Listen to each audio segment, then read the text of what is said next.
कृष्णाय वासुदेवाय हरये परमात्मने प्रणतक्लेशनाशाय गोविन्दाय नमो नमः।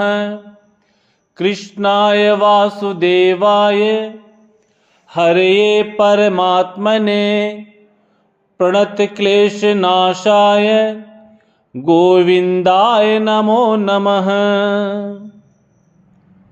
ठाकुर जी, आपके चरणों में मेरा साष्टांग दंडवत प्रणाम।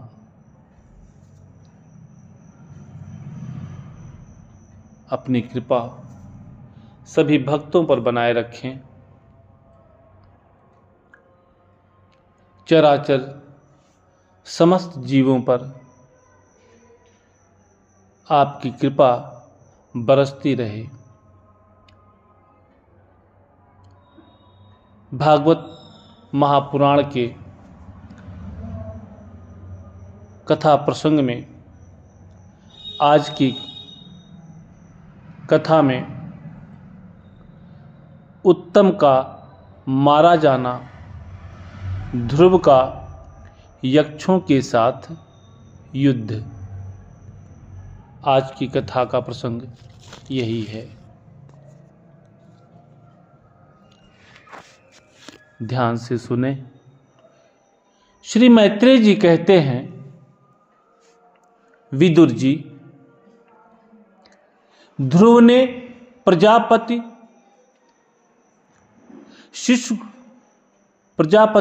शिशुमार की पुत्री भ्रमि के साथ विवाह किया। उससे उनके कल्प और वत्सर नाम के 2 पुत्र हुए। महाबली ध्रुव की दूसरी स्त्री वायुपुत्री इला थी। उससे उनके उत्कल नाम के एक पुत्र और एक कन्या रत्न का जन्म हुआ। उत्तम का भी विवाह नहीं हुआ था कि एक दिन शिकार खेलते समय उसे हिमालय पर्वत पर एक बलवान यक्ष ने मार डाला। उसके साथ उसकी माता भी परलोक सिधार गई। ध्रुव ने जब भाई के मारे जाने का समाचार सुना तो वे क्रोध, शोक और उद्वेग से भरकर एक विजयप्रद रथ पर सवार हो यक्षों के देश में जा पहुंचे। उन्होंने उत्तर दिशा में जाकर हिमालय की घाटी में यक्षों से भरी हुई अलकापुरी देखी। उसमें अनेकों भूत, प्रेत, पिशाचादि रुद्रानुचर रहते थे। विदुर जी, वहां पहुंचकर महाबाहु ध्रुव ने अपना शंख बजाया तथा संपूर्ण आकाश और दिशाओं को गुंजार कर दिया। उस शंख ध्वनि से यक्ष पत्नियां बहुत ही डर गईं। उनकी आंखें भय से कातर हो उठीं। वीरवर विदुर जी, महाबलवान यक्ष वीरों को वह शंखनाद सहन न हुआ, इसलिए वे तरह तरह के अस्त्र शस्त्र लेकर नगर के बाहर निकल आए और ध्रुव पर टूट पड़े। महारथी ध्रुव प्रचंड धनुर्धर थे। उन्होंने एक ही साथ उनमें से प्रत्येक को 3-3 बाण मारे। उन सभी ने जब अपने अपने मस्तकों में 3-3 बाण लगे देखे, तब उन्हें यह विश्वास हो गया कि हमारी हार अवश्य होगी। वे ध्रुव जी के इस अद्भुत पराक्रम की प्रशंसा करने लगे। फिर जैसे सर्प किसी के पैरों का आघात नहीं सहते, उसी प्रकार ध्रुव के इस पराक्रम को न सहन कर उन्होंने भी उनके बाणों के जवाब में एक ही साथ उनसे दूने 6 बाण छोड़े। यक्षों की संख्या 13 अयुत थी, अर्थात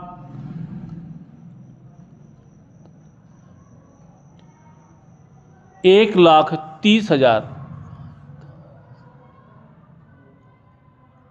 उन्होंने ध्रुव जी का बदला लेने के लिए अत्यंत कुपित होकर रथ और सारथी के सहित उन पर परिघ, खड्ग, प्रास, त्रिशूल, फरसा, शक्ति, रिष्टि, भुशुंडी तथा चित्र विचित्र पंखदार बाणों की वर्षा की। इस भीषण शस्त्र वर्षा से विदुर जी बिल्कुल ढक गए। तब लोगों को उनका दिखना वैसे ही बंद हो गया जैसे भारी वर्षा से पर्वत का। उस समय जो सिद्धगण आकाश में स्थित होकर यह दृश्य देख रहे थे, वे सब हाय हाय करके कहने लगे, आज यक्ष सेना रूप समुद्र में डूबकर यह मानव सूर्य अस्त हो जाएगा। यक्ष लोग अपनी विजय की घोषणा करके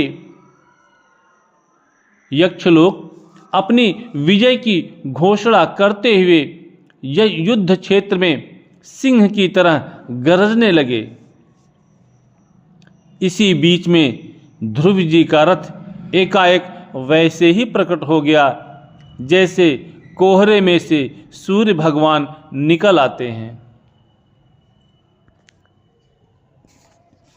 ध्रुव ने अपने दिव्य धनुष की टंकार करके शत्रुओं के दिल दहला दिए और फिर प्रचंड बाणों की वर्षा करके उनके अस्त्र शस्त्रों को इस प्रकार छिन्न भिन्न कर दिया जैसे आंधी बादलों को तितर बितर कर देती है।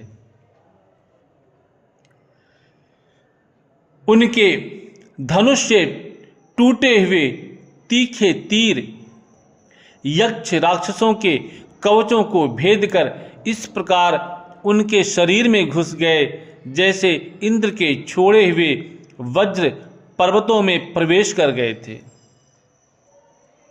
विदुर जी महाराज ध्रुव के बाणों से कटे हुए यक्षों के सुंदर कुंडल मंडित मस्तकों से सुनहरी ताल वृक्ष के समान जांघों से वलय विभूषित बाहुओं से हार, भुजबंध, मुकुट और बहुमूल्य पगड़ियों से पटी हुई वह वीरों के मन को लुभाने वाली समरभूमि बड़ी शोभा पा रही थी।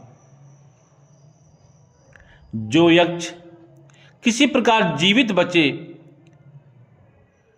वे क्षत्रिय प्रवर ध्रुव जी के बाणों से प्रायः अंग अंग छिन्न भिन्न हो जाने के कारण युद्ध क्रीड़ा में सिंह से परास्त हुए गजराज के समान मैदान छोड़कर भाग गए। नरश्रेष्ठ ध्रुव जी ने देखा कि उस विस्तृत रणभूमि में अब एक भी शत्रु अस्त्र शस्त्र लिए उनके सामने नहीं है। तो उनकी इच्छा अलकापुरी देखने की हुई, किंतु वे पुरी के भीतर नहीं गए। ये मायावी क्या करना चाहते हैं, इस बात का मनुष्य को पता नहीं लग सकता। सारथी से इस प्रकार कहकर वे उस विचित्र रथ में बैठे रहे तथा शत्रु के नवीन आक्रमण की आशंका से सावधान हो गए। इतने में ही उन्हें समुद्र की गर्जना के समान आंधी का भीषण शब्द सुनाई दिया तथा दिशाओं में उठती हुई धूल भी दिखाई दी। एक ही क्षण में सारा आकाश मेघमाला से घिर गया। सब ओर भयंकर गड़गड़ाहट के साथ बिजली चमकने लगी। निष्पाप विदुर जी, उन बादलों से खून, कफ, पीप, विष्ठा, मूत्र एवं चर्बी की वर्षा होने लगी और ध्रुव जी के आगे आकाश से बहुत से धड़ गिरने लगे। फिर आकाश में एक पर्वत दिखाई दिया और सभी दिशाओं में पत्थरों की वर्षा के साथ गदा, परिघ, तलवार और मूसल गिरने लगे। उन्होंने देखा कि बहुत से सर्प वज्र की तरह फुफकार मारते रोषपूर्ण नेत्रों से आग की चिंगारियां उगलते आ रहे हैं। झुंड के झुंड मतवाले हाथी, सिंह और बाघ भी दौड़े चले आ रहे हैं। प्रलय काल के समान भयंकर समुद्र अपनी उत्ताल तरंगों से पृथ्वी को सब ओर डुबाता हुआ बड़ी भीषण गर्जना के साथ उनकी ओर बढ़ रहा है। क्रूर स्वभाव असुरों ने अपनी आसुरी माया से ऐसे ही बहुत से कौतुक दिखलाए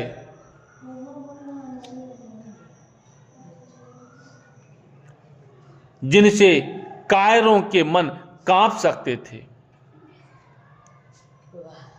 ध्रुव जी पर असुरों ने अपनी दुस्तर माया फैलाई है। यह सुनकर वहां कुछ मुनियों ने आकर उनके लिए मंगल कामना की। मुनियों ने कहा, उत्तानपाद नंदन ध्रुव, शरणागत भयभंजन शारंगपाणि भगवान नारायण तुम्हारे शत्रुओं का संहार करें। भगवान का तो नाम ही ऐसा है जिसके सुनने और कीर्तन करने मात्र से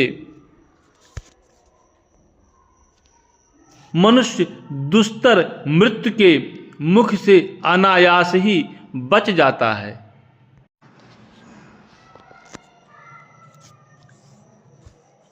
श्री मैत्रेय जी कहते हैं, विदुर जी, ऋषियों का ऐसा कथन सुनकर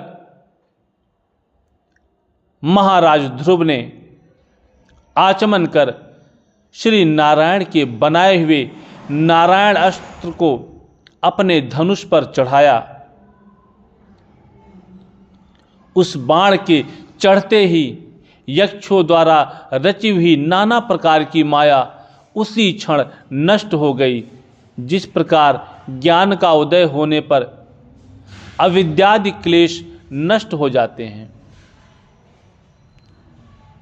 ऋषिवर नारायण के द्वारा आविष्कृत उस अस्त्र को धनुष पर चढ़ाते ही उससे राजहंस के से पक्ष और सोने के फल वाले बड़े तीखे बाण निकले, और जिस प्रकार मयूर केकारव करते हुए वन में घुस जाते हैं, उसी प्रकार भयानक साय साय शब्द करते हुए वे शत्रुओं की सेना में घुस गए।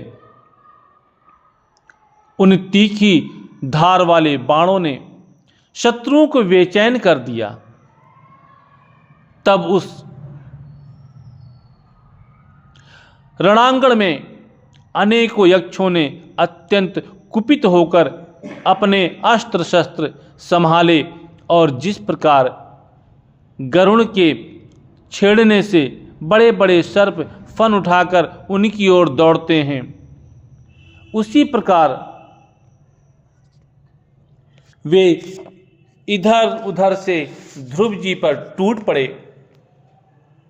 उन्हें सामने आते देख ध्रुव जी ने अपने बाणों द्वारा उनकी भुजाएं, जांघें, कंधे और उदर आदि अंग प्रत्यंगों को छिन्न भिन्न कर उन्हें उस सर्वश्रेष्ठ लोक अर्थात सत्यलोक में भेज दिया, जिसमें ऊर्ध्वरेता मुनिगण सूर्यमंडल का भेदन करके जाते हैं। अब उनके पितामह स्वयंभू मनु ने देखा कि विचित्र रथ पर चढ़े हुए ध्रुव अनेकों निरपराध यक्षों को मार रहे हैं, तो उन्हें उन पर बहुत दया आई।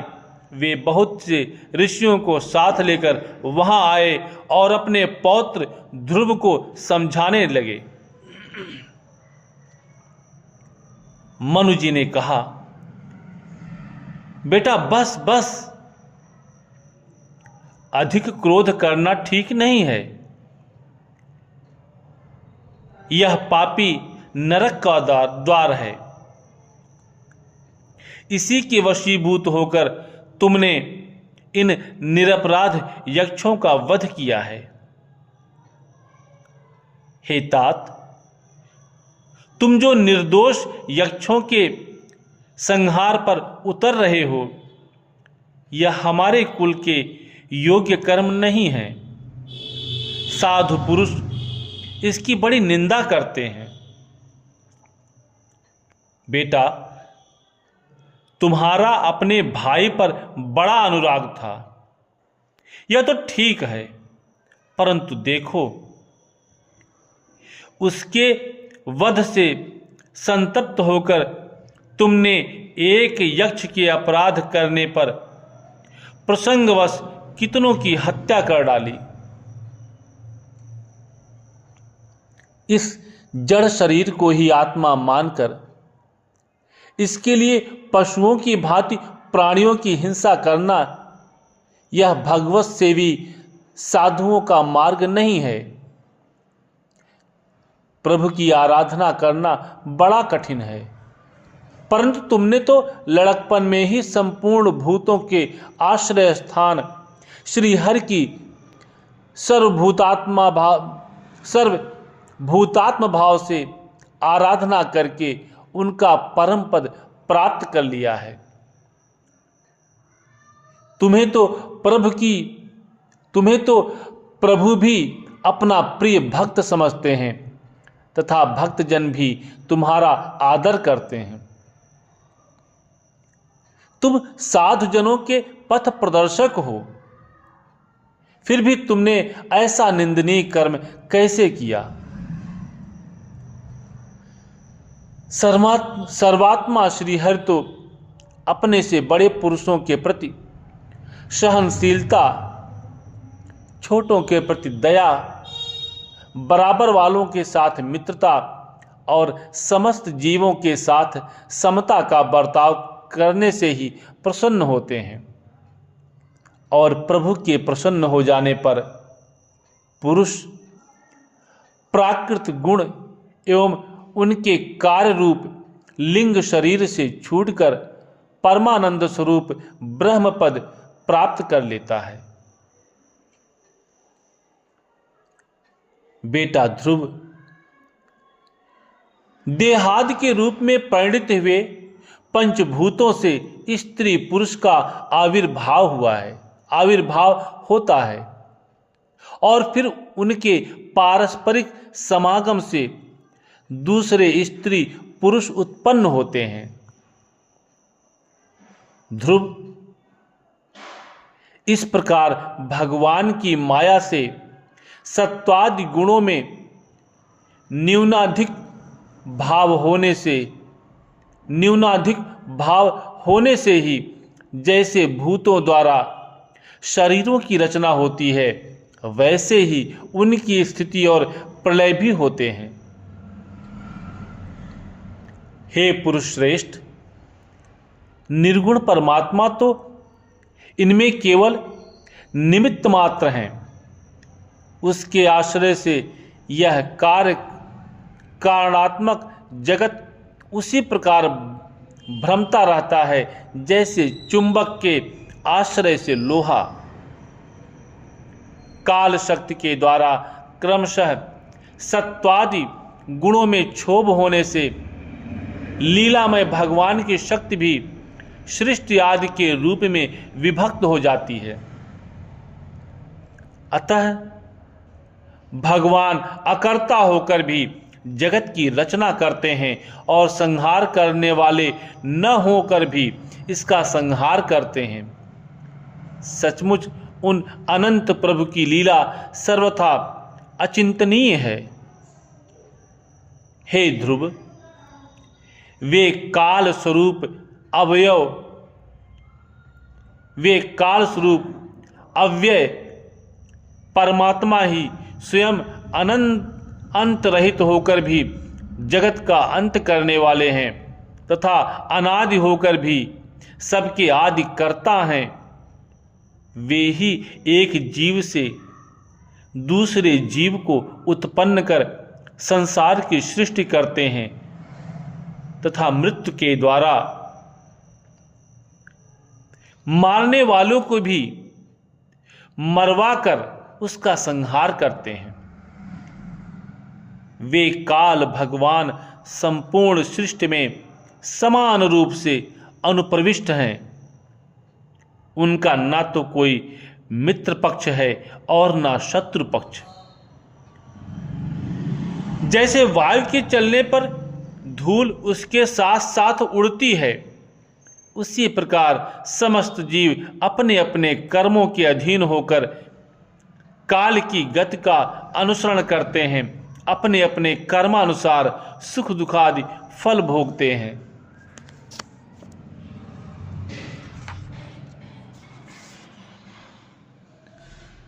सर्वप्रथम सर्वसमर्थ श्री हरि कर्म बंधन में बंधे हुए जीव की आयु की वृद्धि और क्षय का विधान करते हैं, परंतु वे स्वयं इन दोनों से रहित और अपने स्वरूप में स्थित हैं। राजन, इन परमात्मा को ही मीमांसक लोग कर्म, चार्वाक, स्वभाव, वैशेषिक मतावलंबी, काल, ज्योतिषी, दैव और कामशास्त्री काम कहते हैं। वे किसी भी इंद्रिय या प्रमाण के विषय नहीं हैं। महदादि अनेक शक्तियां भी उन्हीं से प्रकट हुई हैं। वे क्या करना चाहते हैं, इस बात को भी संसार में कोई नहीं जानता। फिर अपने मूल कारण उन प्रभु को तो जान ही कौन सकता है। बेटा, ये कुबेर के अनुचर तुम्हारे भाई को मारने वाले नहीं हैं, क्योंकि मनुष्य के जन्म मरण का वास्तविक कारण तो ईश्वर है। एकमात्र वही संसार को रचता, पालता और नष्ट करता है, किंतु अहंकार शून्य होने के कारण इनके गुण और कर्मों से वह सदा निर्लेप रहता है। वे संपूर्ण प्राणियों के अंतरात्मा, नियंता और रक्षा करने वाले प्रभु ही अपनी माया शक्ति से युक्त होकर समस्त जीवों का सृजन, पालन और संहार करते हैं। जिस प्रकार नाक में नकेल पड़े हुए बैल अपने मालिक का बोझा ढोते रहते हैं, उसी प्रकार जगत की रचना करने वाले ब्रह्मादि भी नाम रूप डोरी से बंधे हुए उन्हीं की आज्ञा का पालन करते हैं। वे अभक्तों के लिए मृत्यु रूप और भक्तों के लिए अमृत रूप हैं तथा संसार के एकमात्र आश्रय हैं। हे तात, तुम सब प्रकार उन्हीं परमात्मा की शरण लो। तुम 5 वर्ष की ही अवस्था में अपनी सौतेली माता के वाग्बाणों से मर्माहत होकर मां की गोद छोड़कर वन को चले गए थे। वहां तपस्या द्वारा जिन ऋषिकेश भगवान की आराधना करके तुमने त्रिलोकी से ऊपर ध्रुव पद प्राप्त किया है और जो तुम्हारे वैर भावहीन सरल हृदय में वात्सल्यवश विशेष रूप से विराजमान हुए थे, उन निर्गुण, अद्वितीय, अविनाशी और नित्य मुक्त परमात्मा को आध्यात्म दृष्टि से अपने अंतःकरण में ढूंढो। उनमें यह भेदभावमय प्रपंच न होने पर भी प्रतीत हो रहा है। ऐसा करने से सर्वशक्ति संपन्न परमानंद स्वरूप सर्वांतर्यामी भगवान अनंत में तुम्हारी सुदृढ़ भक्ति होगी और उसके प्रभाव से तुम मैं मेरेपन के रूप में दृढ़ हुई अविद्या की गांठ को काट डालोगे। राजन, जिस प्रकार औषधि से रोग शांत किया जाता है, उसी प्रकार मैंने तुम्हें जो कुछ उपदेश किया है उस पर विचार करके अपने क्रोध को शांत करो। क्रोध कल्याण मार्ग का बड़ा ही विरोधी है। भगवान तुम्हारा मंगल करें। क्रोध के वशीभूत हुए पुरुष से सभी लोगों को बड़ा भय होता है। इसलिए जो बुद्धिमान पुरुष ऐसा चाहता है कि मुझसे किसी भी प्राणी को भय न हो और मुझे भी किसी से भय न हो, उसे क्रोध के वश में कभी न होना चाहिए। तुमने जो यह समझकर कि ये मेरे भाई के मारने वाले हैं, इतने यक्षों का संहार किया है, इससे तुम्हारे द्वारा भगवान शंकर के सखा कुबेर जी का बड़ा अपराध हुआ है। इसलिए बेटा, जब तक कि महापुरुषों का तेज हमारे कुल को आक्रांत नहीं कर लेता, इससे पहले ही विनम्र भाषण और विनय के द्वारा शीघ्र उन्हें प्रसन्न कर लो। इस प्रकार स्वयंभू मनु ने अपने पौत्र ध्रुव को शिक्षा दी। तब ध्रुव जी ने उन्हें प्रणाम किया इसके पश्चात वे महर्षियों के सहित अपने लोक को चले गए। जय श्री कृष्ण। नहीं चाहिए दिल दुखाना किसी का, नहीं चाहिए दिल दुखाना किसी का, सदा ना रहा है सदा ना रहेगा जमाना किसी का, नहीं चाहिए दिल दुखाना किसी का, नहीं चाहिए दिल दुखाना किसी का।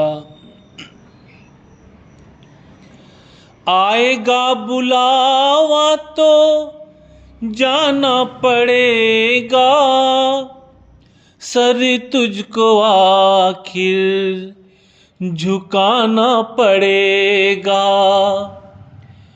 आएगा बुलावा तो जाना पड़ेगा, सर तुझको आखिर झुकाना पड़ेगा। वहाँ ना चलेगा वहाँ ना चलेगा बहाना किसी का, नहीं चाहिए दिल दुखाना किसी का, नहीं चाहिए दिल दुखाना किसी का। शोहरत तुम्हारी बह जाएगी, ये दौलत यहीं पर रह जाएगी। ये शोहरत तुम्हारी बह जाएगी, ये दौलत यहीं पर रह जाएगी। ये नहीं साथ जाता नहीं साथ जाता खजाना किसी का, नहीं चाहिए दिल दुखाना किसी का, नहीं चाहिए दिल दुखाना किसी का। पहले तो तुम अपने आप को संभालो, कभी नहीं बुराई औरों में निकालो। पहले तो तुम अपने आप को संभालो, कभी नहीं बुराई औरों में निकालो। बुरा है बुरा जग में, बुरा है बुरा जग में बताना किसी का, नहीं चाहिए दिल दुखाना किसी का, नहीं चाहिए दिल दुखाना किसी का। दुनिया का गुलशन सदा ही रहेगा, ये तो जहां में लगा ही रहेगा। दुनिया का गुलशन सदा ही रहेगा, ये तो जहां में लगा ही रहेगा। आना किसी का जग में, आना किसी का जग में, जाना किसी का, नहीं चाहिए दिल दुखाना किसी का, नहीं चाहिए दिल दुखाना किसी का नहीं चाहिए, दिल दुखाना किसी का। श्री राधा राशि श्री रम्या कृष्ण मंत्रा देवता सर्वाद्या सर्वंद्या वृंदावन विहारिणी वृंदा राधा रमा अशेष गोपी मंडल पूजिता सत्या सत्यपरा सत्यभामा श्री कृष्ण वल्लभा वृषभानुसुता गोपी मूल प्रकृतीश्वरी गांधर्वा राधिका रम्या रुक्मिणी परमेश्वरी परात्पर तरा पूर्णा पूर्ण चंद्रविमान्ना भुक्ति मुक्ति प्रदा भव व्याधि विनाशिनी। श्री राधा श्री राधा श्री राधा।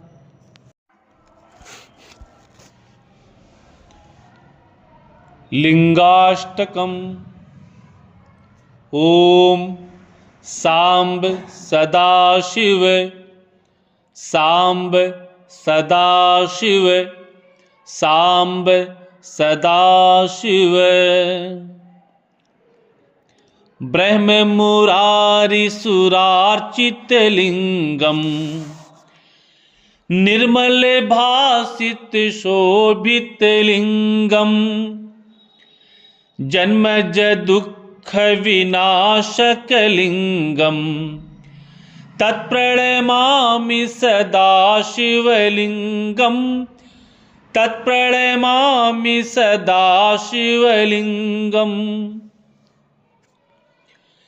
देव मुनि प्रवरार्चित लिंगम कामदहम करुणाकर लिंगम देव मुनि प्रवरार्चित लिंगम कामदहम करुणाकर लिंगम रावण दर्प विनाशक लिंगम तत्प्रणमामि सदा शिवलिंगम तत्प्रणमामि सदा शिवलिंगम। सर्वसुगंधि सुलेपित लिंगम बुद्धि विवर्धन कारण लिंगम सर्वसुगंधि सुलेपित लिंगम बुद्धि विवर्धन कारण लिंगम सिद्ध सुरासुर वंदित लिंगम तत्प्रणमामि सदा शिवलिंगम तत्प्रणमामि सदा शिवलिंगम। कनक महामणि भूषित लिंगम फणिपति वेष्टित शोभित लिंगम कनक महामणि भूषित लिंगम फणिपति वेष्टित शोभित लिंगम दक्ष सुयज्ञ विनाशक लिंगम तत्प्रणमामि सदा शिवलिंगम तत्प्रणमामि सदा शिवलिंगम। कुमकुम चंदन लेपित लिंगम पंकजहार सुशोभित लिंगम कुमकुम चंदन लेपित लिंगम पंकजहार सुशोभित लिंगम संचित पाप विनाशक लिंगम तत्प्रणमामि सदा शिवलिंगम तत्प्रणमामि सदा शिवलिंगम। देवगणार्चित सेवित लिंगम भावैर्भक्ति भिरेवच लिंगम देवगणार्चित सेवित लिंगम भावैर्भक्ति भिरेवच लिंगम दिनकर कोटि प्रभाकर लिंगम तत्प्रणमामि सदा शिवलिंगम तत्प्रणमामि सदा शिवलिंगम।